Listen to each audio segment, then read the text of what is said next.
నమస్కారం. Next G news కి స్వాగతం. విజయసాయిరెడ్డి శకుని లాంటి వ్యక్తి అని హోంమంత్రి వంగలపూడి అనిత వ్యాఖ్యానించారు. ఆదివారం విశాఖలోని పలు అభివృద్ధి కార్యక్రమాలని ఆమె ప్రారంభించారు. ఈ సందర్భంగా పోలీసు ఉన్నతాధికారులతో నిర్వహించిన సమావేశంలో హోంమంత్రి మాట్లాడారు. 2018లో అప్పటి హోంమంత్రి చినరాజప్ప భూమి పూజ చేసిన 6వ పోలీస్ స్టేషన్ ని నేడు కూటమి ప్రభుత్వంలో ప్రారంభించడం సంతోషంగా ఉందని తెలిపారు. విశాఖ రోడ్డు ప్రమాద బాధితులకి సహకార కేంద్రం ప్రారంభించామని, రోడ్డు ప్రమాద బాధితుల సహాయానికి 7995095793 టోల్ ఫ్రీ నెంబర్ ఏర్పాటు చేశామని చెప్పారు. ఆటో డ్రైవర్లకి ట్రాఫిక్ పరంగా శిక్షణ ఇస్తున్నామని పేర్కొన్నారు. వైసీపీ పాపాలు బయటపడుతున్నాయని చెప్పారు. విజయసాయిరెడ్డి, వైవి సుబ్బారెడ్డి కుటుంబ సభ్యులు నేరాల్లో భాగస్వాములయ్యారని ఆరోపించారు. చేశారో లేదో నాకు తెలియట్లేదు. ఈ మధ్య కాలంలో ట్వీట్లు పెరిగినాయి చూసారా? ట్వీట్లు ఎప్పటి నుంచి పెరిగినాయి? ఎల్ఓసి ఇచ్చిన దగ్గర నుంచి పెరిగినాయి. ఎల్ఓసి ఎందుకు ఇచ్చారు? వాళ్ళ అల్లుడికి ఎల్ఓసి ఇచ్చిన దగ్గర నుంచి పెరిగినాయి. ఇచ్చిన దగ్గర నుంచి ఏమవుతుందంటే ఒక చిన్న అలజడి స్టార్ట్ అయింది. అంటే అక్కడ వాళ్ళు చేసిన పాపాలు ఏదైతే ఉన్నాయో అవన్నీ కూడా ప్రజలకి చాలా క్లియర్ గా తేటతలం అవుతున్నాయని భయపడి ఓవరాల్ గా మొత్తం విజయసాయిరెడ్డి అండ్ కో ఫ్యామిలీ, వాళ్ళ అల్లుడు కానివ్వండి, శరత్చంద్రారెడ్డి కానివ్వండి, వైవి సుబ్బారెడ్డి గారు అల్లుడు కానివ్వండి, వీళ్ళందరూ కూడా ఈరోజు ఇందులో ఇన్వాల్వ్ అయ్యి ఉన్నారన్న సంగతి చాలా క్లియర్ కట్ గా అర్థమైంది. కాబట్టి వీళ్ళు ఏం చేస్తున్నారంటే బయటకు వచ్చి నోటుకు వచ్చినట్టు చంద్రబాబు నాయుడు గారిని తిడితే గనక టాపిక్ డైవర్ట్ అవుతుంది, మేమందరూ చంద్రబాబు నాయుడు గారిని ఎందుకు తిట్టామన్న గురించి మాట్లాడతాం కాబట్టి అని డైవర్ట్ చేస్తున్నారు. జనసేన వాళ్ళు ఎలా డైవర్ట్ చేస్తున్నారు? జనసేనకి మధ్యలో టీడీపీకి మధ్యలో అగ్గి పెట్టేస్తే ఏదైనా మేము చాలా సందర్భాల్లో మీరు విన్నారో లేదో తెలియదు కానీ one of that person Shakuni మావకి ఏదో అంటారు కదా, శకుని మావకి ఎక్కువగా ఉంటాడు అనమాట. శకుని మామ అయినా కొంచెం ఎథికల్ గా వెళ్ళాడేమో గానీ ఎథిక్స్ కూడా లేని శకుని మామ ఎవడని ఉన్నాడంటే విజయసాయిరెడ్డి పేరు చెప్పుకోవచ్చు. కనీసం అతని తాలూకా వయసుకి అతను చేస్తున్న ప్రొఫెషన్ కి కూడా సంబంధం లేకుండా, గౌరవం లేకుండా నోటికి వచ్చినట్టు ఒక పెద్దవాళ్ళకి గౌరవం ఇవ్వాలని మినిమం కామన్ సెన్స్ లేకుండా మాట్లాడే పరిస్థితి ఈరోజు కనిపిస్తా ఉంది. ఒక ముఖ్యమంత్రి స్థాయిలో వ్యక్తి గురించి మాట్లాడేటప్పుడు నోరు అదుపులో పెట్టుకుని మాట్లాడాలన్న విషయం కూడా మా పరిస్థితి లేకపోయేసరికి కొంచెం మేము కూడా బాధపడాల్సిన అవసరం వస్తుంది. బాధపడడం కాదు, దానికి ఎలాగే ఎటువంటి సివియర్ యాక్షన్స్ తీసుకోవాలో మేము కూడా తీసుకుంటాం.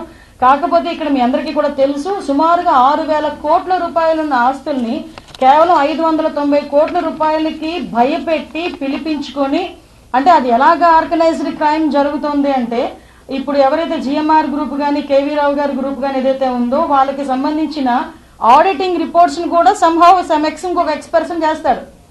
వాడు చేసి వీళ్ళు ఇంత పన్నులు ఎగవేస్తారని చూపిస్తాడు. అరే నాయన మేము అది చేయలేదు అని వీళ్ళు అంటారు. నువ్వు చేసావు, నువ్వు జైలుకి వెళ్తావు కాబట్టి నీ వాటాలన్నీ మాకు రాయని అంటారు. రాయని చెప్పేసి పిలిపించుకొని ఏదో అడిగి రాయించుకోవడం కాదు, డైరెక్ట్ గా జగన్మోహన్ రెడ్డి గారి దగ్గర తీసుకెళ్తారు. ఇగో ఇతను ఇలా చేసేసాడని అది చెప్పేస్తారు. వీరికి మాట్లాడే అవకాశం కూడా ఉండదు. ఎంత భయపెడతారంటే నీకు ఆల్రెడీ భోగాపురం కాంట్రాక్ట్ ఉంది కదా, ఇది కనుక రాయకపోతే అది కూడా క్యాన్సిల్ చేస్తామంటారు. అంటే ఎంత ట్రిగ్గర్ పెట్టి గన్ ఏదో పాయింట్ బ్లాక్ లో పెట్టి ఎలా రాయిస్తారో అలా రాయించారు వాళ్ళు. రాయించుకొని మళ్ళా అదే సేమ్ ఏదైతే ఆడిటింగ్ కంపెనీ ఇట్లా 900 కోట్లు కట్టాలని చెప్పారో అదే కంపెనీ 9 కోట్లు కడితే చాలని చెప్పింది వెంటనే. సో అంత క్లియర్ కట్ గా మన ఇన్ఫర్మేషన్ బయటకు వస్తున్నప్పుడు వీళ్ళు తప్పులు చేశారని చెప్పుకోవడానికి ఇప్పుడు ఎల్ఓసి తప్పేంటి? ఎవడో బయటకు వచ్చి ఎందుకు ఇచ్చారు, ఏం చేశారు? అవును, మరి వీళ్ళు దేశోద్ధారకులు, స్వతంత్రం కోసం పోరాడే వాళ్ళు కదా వీళ్ళు, అందువల్ల మేము ఆగాలి. వైసీపీ ఎంపీ విజయసాయిరెడ్డిపై టీడీపీ నేత బుద్దా వెంకన్న ఫిర్యాదు చేశారు. సీఎం చంద్రబాబుపై ఆయన చేసిన అనుచిత వ్యాఖ్యలపై కేసు నమోదు చేసి చర్యలు తీసుకోవాలని విజయవాడ సిపి రాజశేఖర్ బాబును కోరారు. అనంతరం వెంకన్న మీడియాతో మాట్లాడారు. విజయసాయిరెడ్డి నోరు అదుపులో పెట్టుకుని మాట్లాడాలని అన్నారు. కాకినాడ పోర్టుని బలవంతంగా లాక్కున్నారనేది వాస్తవం కాదా? ఆదాయం వచ్చే ఆస్తులని ఎవరు అమ్ముకోరు? మరి కేవీ రావు దగ్గర ఎలా తీసుకున్నారో చెప్పగలరా? 2019 నుంచి 2024 మధ్య వైకాపా నేతలు చేసిన దారుణాలు అన్ని ఇన్ని కావు. ఎంతో మంది బాధితులు ఇప్పుడు పోలీసులకు, కలెక్టర్లకి ఫిర్యాదు చేస్తున్నారు. కేవీ రావు కూడా ఇదే విధంగా పోలీసులకు ఫిర్యాదు చేస్తే కులాన్ని అంటకడతారా అని నిలదీశారు. విజయసాయిరెడ్డిపై పోలీసులు కేసు నమోదు చేయకపోతే న్యాయస్థానాన్ని ఆశ్రయిస్తామని బుద్దా వెంకన్న తెలిపారు. మాట్లాడాడు విజయసాయిరెడ్డి. చంద్రబాబు నాయుడు గారిని ఇంకొక 5 నెలల్లో 75 ఏళ్ళు వస్తాయి, 4.5లో మా ప్రభుత్వం వస్తుంది, చావకుండా బతికి ఉంటే లోపడేస్తాననేది దాని మీద చాలా రకరకాల కోణాల్లో చెప్పినటువంటి డైలాగ్ అది. ఆఖరికి మేము చంపుతామని ఒక వార్నింగ్ రూపంలో ఇచ్చింది కూడా అందులో మనం తెలుసుకోవచ్చు. నేను మాట్లాడుతున్నా విజయసాయిరెడ్డిని చంపేస్తానన్నానా అంటే నేను కేసు లేదు, విజయసాయిరెడ్డి చచ్చిపోతాడని చెప్పానా? అనలేదు కదా. నువ్వు రాష్ట్ర ముఖ్యమంత్రిని ఎందుకు అన్నావు ఆ మాట? ఇవాళ వైసీపీ పార్టీ అనేది టైటానిక్ షిప్ లాగా మునిగిపోయింది. దాన్ని ఎంత లేపుదామన్నా వీళ్ళ వాళ్ళ కాట్లా లేపడానికి. ఇక ఆఖరికి ఏంటంటే ఈ కేవీరావు పెట్టిన కేసులో జగన్మోహన్ రెడ్డి తప్పుకోవడానికి ఒక కులాలను తీసుకురావడం, చంద్రబాబు నాయుడు గారు యాక్షన్ తీసుకుంటాడని ముందే ఒక కులాన్ని అంటకట్టాడు. కాబట్టికి దాని మీద కులాల గురించి కూడా మాట్లాడకూడదు. ఇవాళ జగన్మోహన్ రెడ్డి మీద మేము జగన్మోహన్ రెడ్డి ఫలానా రెడ్డిని కాపాడాడని ఎప్పుడైనా చెప్పామా? అంటే కమ్మ కులానికి చెందినటువంటి వ్యక్తుల ఆస్తులు మీరు లాక్కుంటే ఈ ప్రభుత్వంలో ముందుకొచ్చి వాళ్ళు కేసులు పెడితే ఆ కేసుల మీద ప్రభుత్వం ఏ చర్య తీసుకోకూడదా? ఇదంతా మైండ్ గేమ్. ప్రజల్లో ఒక కులాన్ని రెచ్చగొట్టడానికి, ఒక కుల పిచ్చిని తీసుకురావడానికి ఆడుతున్నటువంటి డ్రామా. ఈ విజయసాయి రెడ్డిని ఈ రెండింటి మీద ఏ సెక్షన్లు అయితే వీటికి వర్తిస్తాయో ఈ సెక్షన్లో విజయవాడలో అతను అరెస్ట్ చేయాలి. ఒకవేళ పోలీసు వారు ఏదన్నా కట్టకపోతే దీన్ని నేను కోర్టుకు కూడా వెళ్తా. పల్నాడు జిల్లా బ్రాహ్మణపల్లి సమీపంలో అద్దంకి నార్కట్పల్లి హైవేపై రోడ్డు ప్రమాదం జరిగింది. గీతిక స్కూల్ వద్ద చెట్టును కారు ఢీకొట్టింది. ఈ ప్రమాదంలో 4 మృతి చెందారు. మరొక 4 గాయాలు అయ్యాయి. ఘటనా స్థలాన్ని పోలీసులు పరిశీలించారు. క్షతగాత్రుల్ని పిడుగురాళ్లలోని ఆసుపత్రికి తరలించారు. అతివేగమే ప్రమాదానికి కారణమని ప్రాథమికంగా నిర్ధారించారు. మృతులు శ్రీపొట్టి శ్రీరాములు, నెల్లూరు జిల్లా కావలి మండలం సిరిపురానికి చెందిన తూళ్లూరు సురేష్, వనిత, యోగులు వెంకటేశ్వర్లుగా గుర్తించారు. తెలంగాణలోని కొండగట్టు ఆంజనేయ స్వామి దర్శనానికి వెళ్లి వస్తూ ఉండగా ఈ ప్రమాదం జరిగింది.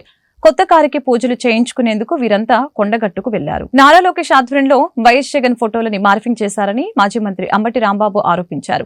టీడీపీ సోషల్ మీడియాపై పట్టాభిపురం PS లో ఫిర్యాదు చేశామని తెలిపారు. టీడీపీ సోషల్ మీడియాలో నా కుటుంబ సభ్యులపై కూడా అసభ్య పోస్టులు పెట్టారని, టీడీపీపై తానిచ్చిన ఫిర్యాదులపై పోలీసులు ఇప్పటివరకు స్పందించలేదని తెలిపారు. గుంటూరులో అంబటి రాంబాబు మీడియాతో మాట్లాడారు. వైసీపీ ఇచ్చిన ఫిర్యాదులపై పోలీసులు ఇప్పటివరకు కేసు రిజిస్టర్ చేయకపోవడం చట్టాన్ని ఉల్లంఘించడమేనని అన్నారు. టీడీపీ నేతలు వైసీపీపై ఫిర్యాదు చేస్తే పోలీసులు వెంటనే అరెస్టులు చేయడంలో ఆంతర్యమేంటని ఆయన ప్రశ్నించారు. పోలీసుల తీరుపై శాంతియుతంగా నిరసన చేస్తామని అంబటి తెలిపారు. పెట్టినటువంటి పోస్టు అది. రెండోది, ఇంకా ఇప్పుడు డిప్యూటీ స్పీకర్గా పనిచేస్తున్నటువంటి వారు అయ్యన్న పాత్రుడు గారు, వారు నా కుటుంబ సభ్యుల మీద, నా మీద చాలా హీనంగా, బాధాకరంగా, మా అమ్మాయి ఫోటో కూడా కనపడుకోకుండా కోట్ చేసి అయ్యన్న పాత్రుడు గారు పెట్టినటువంటి ఒక ట్వీట్, ఇది కూడా మా మనోభావాలు దెబ్బతినే విధంగా పెట్టారనేటువంటి ఉద్దేశంతో. దానితో పాటు ఎవరో ఒక అతను నాకు ఫోన్ చేసి ఫోన్ ఎత్తకపోతే మెసేజ్ల్లో బూతులు తిడుతూ పెట్టినటువంటి దాన్ని కూడా ఆయన ఫోన్ నెంబర్ పెట్టి దాన్ని కూడా కంప్లైంట్ ఇచ్చాను. అదేవిధంగా ఘర్షణ టీవీకి సంబంధించినటువంటి వ్యక్తి వెంగళరావు అనే అతను, ఆయన కూడా నా మీద బూతులు తిట్టడంతో పాటు నన్ను బెదిరించేటటువంటి కార్యక్రమం ఫోన్లో చేశారనేది కూడా మెసేజ్ కూడా నేను ఇవ్వటం జరిగింది. ఇవన్నీ కలిపి నేను 19వ తారీఖున పోలీస్ స్టేషన్లో, కన్సర్న్ పోలీస్ స్టేషన్ అయినటువంటి పట్టాపురంలో నేను ఇచ్చాను. దానితో పాటు రిసీవ్డ్ కాపీ అని కూడా నేను అక్కడ ఉన్నటువంటి కన్సర్న్ ఎస్ఐ ఎవరైతే ఉన్నారో ఆయన ఆ రోజు ఉంటే ఆయన దగ్గర నుంచి అన్నిటి మీద రిసీవ్డ్ కాపీ అని చెప్పేసి తీసుకొని ఎండార్స్మెంట్ కూడా తీసుకున్నాం.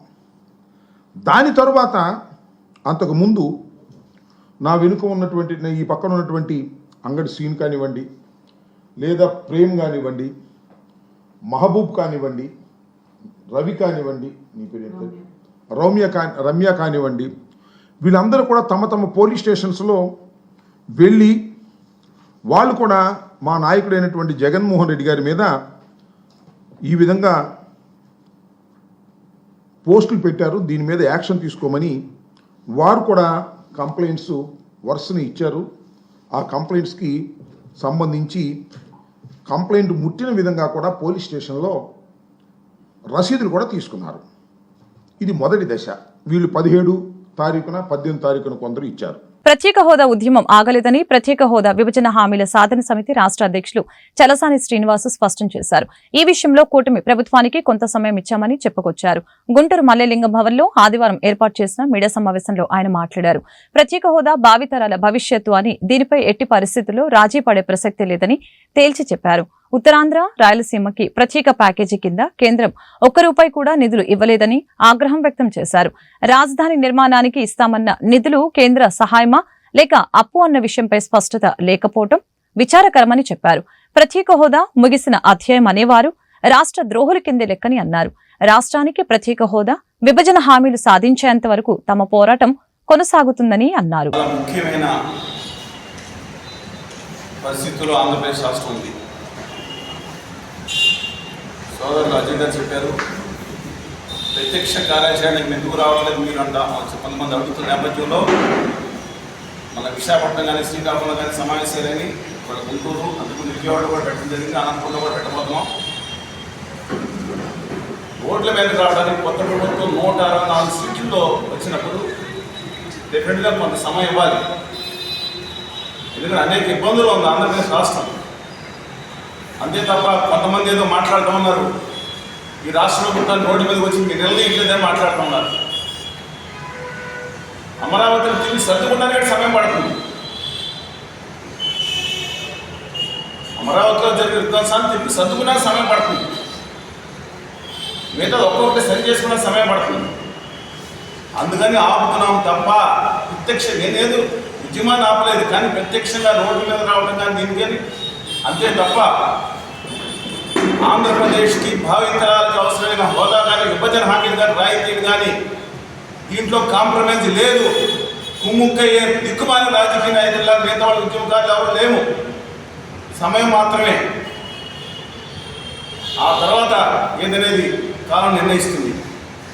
కొంతమంది మాట్లాడతారు 2019 తర్వాత ఉద్యమం చేయదు అన్నారు. వందలాది కార్యక్రమాలు మీ అందరికీ తెలుసు. కొన్ని మేజర్ మీడియాలో ఏసీ ఉండకపోవచ్చు. వందలాది కార్యక్రమాలు రాష్ట్రవ్యాప్తంగా నిర్వహించాం.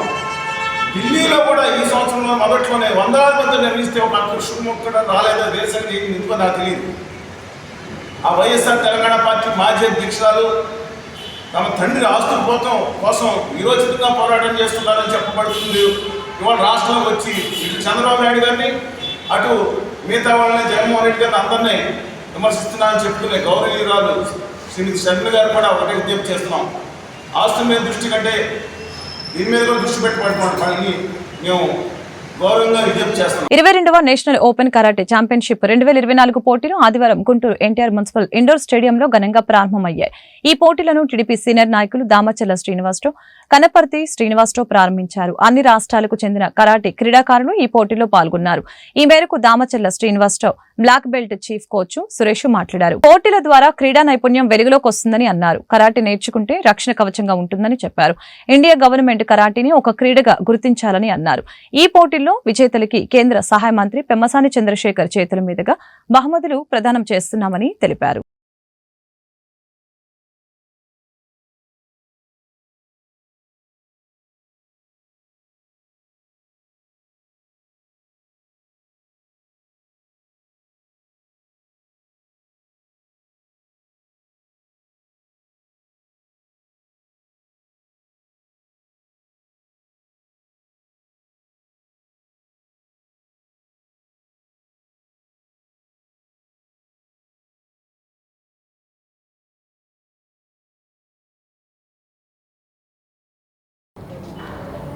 Guntur NTR stadium Brindavan garden indoor స్టేడియంలో నేషనల్ ఓపెన్ కరాటే ఛాంపియన్షిప్ పోటీలు నిర్వహించడం జరిగింది.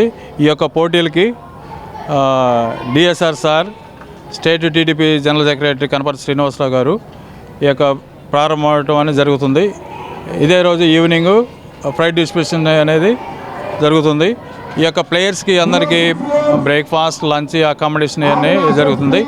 మన యొక్క పోటీలకి మొదటి నుండి మన డిఎస్ఆర్ ఎంతో సపోర్ట్గా మా కరాటే అసోసియేషన్కి ఎంతో సపోర్ట్గా ఉన్నారు, వారికి ధన్యవాదాలు.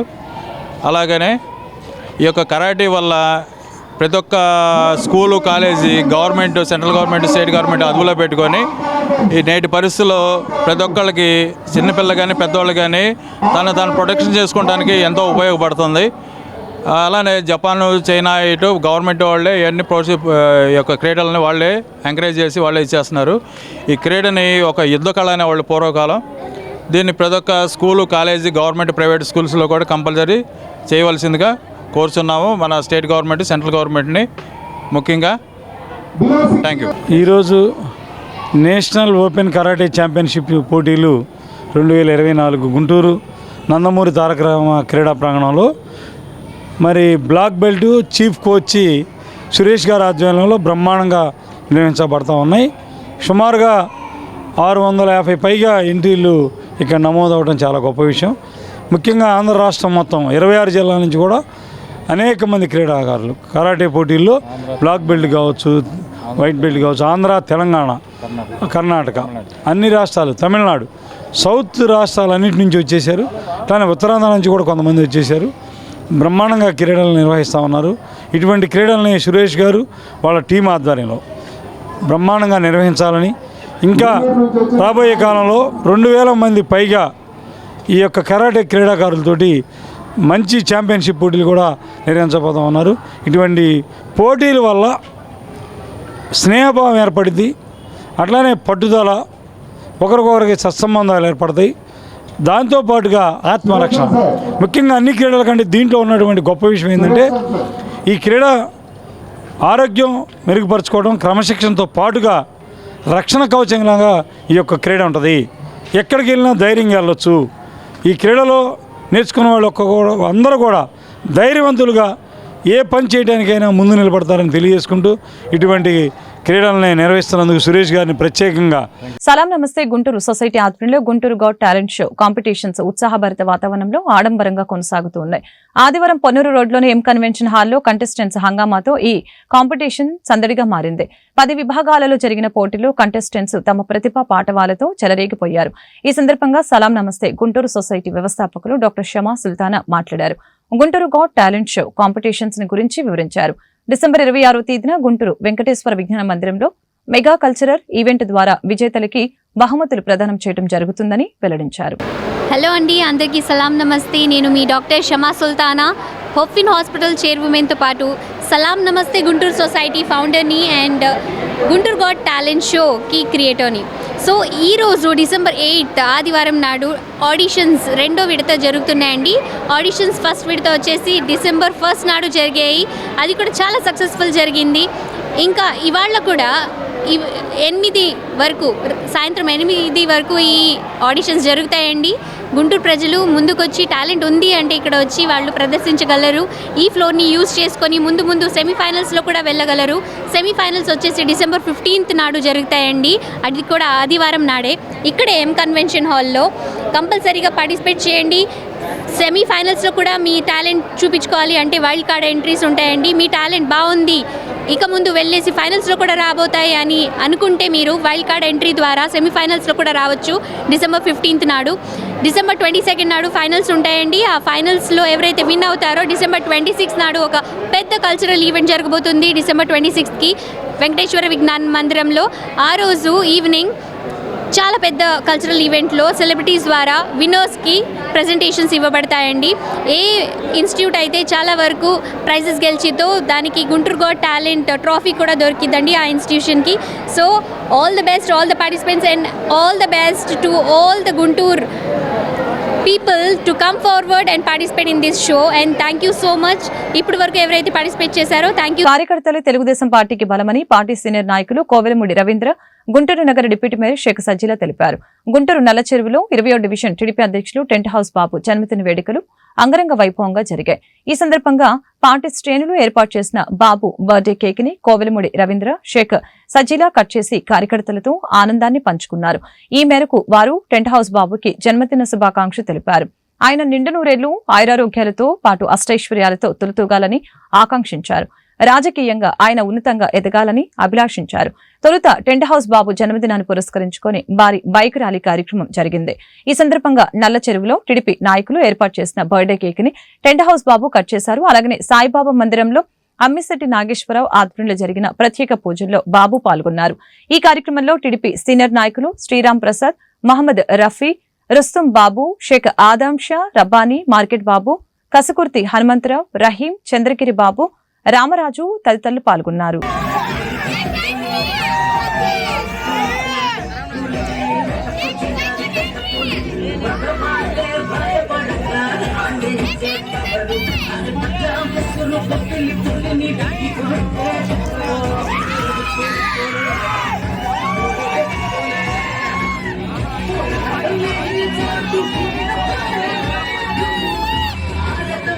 పుష్ప 2 తొలి రోజు నుంచే బాక్స్ ఆఫీసు షేక్ చేస్తోంది. ఏకంగా 294 కోట్ల గ్రాస్ సొంతం చేసుకుని ఇప్పటి వరకు ఉన్న రికార్డులని తుడిచిపెట్టేసింది. అలా దేశంలోనే అత్యధిక వసూలు సాధించిన తొలి చిత్రంగా నిలిచింది. తొలి రోజు 294 కోట్లు కలెక్షన్లు సాధించిన పుష్ప 2 రెండో రోజు కాస్త తగ్గి 155 కోట్ల గ్రాస్ సొంతం చేసుకుంది. అలా 2 రోజులకి కలిపి 449 కోట్లు రాబట్టింది. తాజాగా 3 రోజుల్లోనే ఏకంగా 621 కోట్ల గ్రాస్ వసూలు చేసింది. ఈ విషయాన్ని నిర్మాణ సంస్థ మైత్రి మూవీ మేకర్స్ అధికారికంగా వెల్లడించారు. అయితే పుష్ప 2 హిందీలో ఓ రేంజ్ లో దూసుకు వెళ్తోంది. తొలి రోజు 72 కోట్ల నెట్ వసూలు సాధించిన పుష్ప 2 మరొక రికార్డు క్రియేట్ చేసింది. మూడో రోజు ఏకంగా 74 కోట్లతో ఆ రికార్డును తిరగరాసింది. దీంతో కేవలం హిందీలోనే 3 రోజుల్లో 205 కోట్లకు పైగా నెట్ వసూలు చేసింది. ఇక ముందు ముందు మరిన్ని రికార్డులు కొల్లగొడుతుందో ప్రస్తుత కలెక్షన్లు చూస్తుంటే తెలుస్తుంది. నార్త్ ను పుష్ప 2 రఫా అంటూ రికార్డుల మీద రికార్డులు క్రియేట్ చేస్తోంది. ఏడాది పాలన పూర్తయిన సందర్భంగా తెలంగాణ ప్రభుత్వం నిర్వహిస్తున్న ప్రజాపాలన విజయోత్సవాలు కొనసాగుతూ ఉన్నాయి. ప్రజాపాలన విజయోత్సవాలలో భాగంగా హైదరాబాద్ ట్యాంక్ బండపై జరుగుతున్న Indian air force air show అదరహో అనిపిస్తోంది. ప్రజాపాలన విజయోత్సవాలలో భాగంగా ఇండియన్ ఎయిర్స్ ఆధ్వర్యంలో ఆదివారం ట్యాంక్ బండపై జరుగుతున్న ఎయిర్ షో చూపరుల్ని కనువిందు చేసింది. ఇండియన్ ఎయిర్ ఫోర్స్ కి చెందిన 9 సూర్యకిరణ్ విమానాలతో ప్రదర్శన జరుగుతుంది. వాయుసేన గ్రూప్ కెప్టెన్ అజయ్ దాసరి నేతృత్వంలో జరుగుతున్న ఎయిర్ షోలో సీఎం రేవంత్ రెడ్డితో పాటు మంత్రులు, వీఐపీలు పెద్ద సంఖ్యలో హాజరయ్యారు.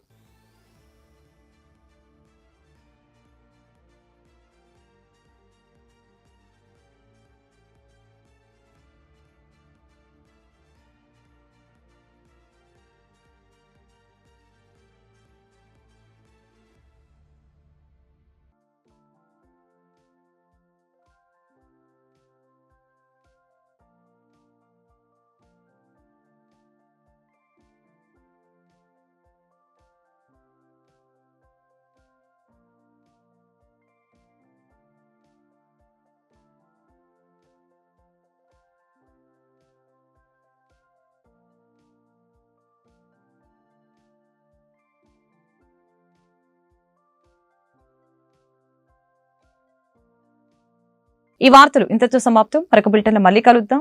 నమస్కారం.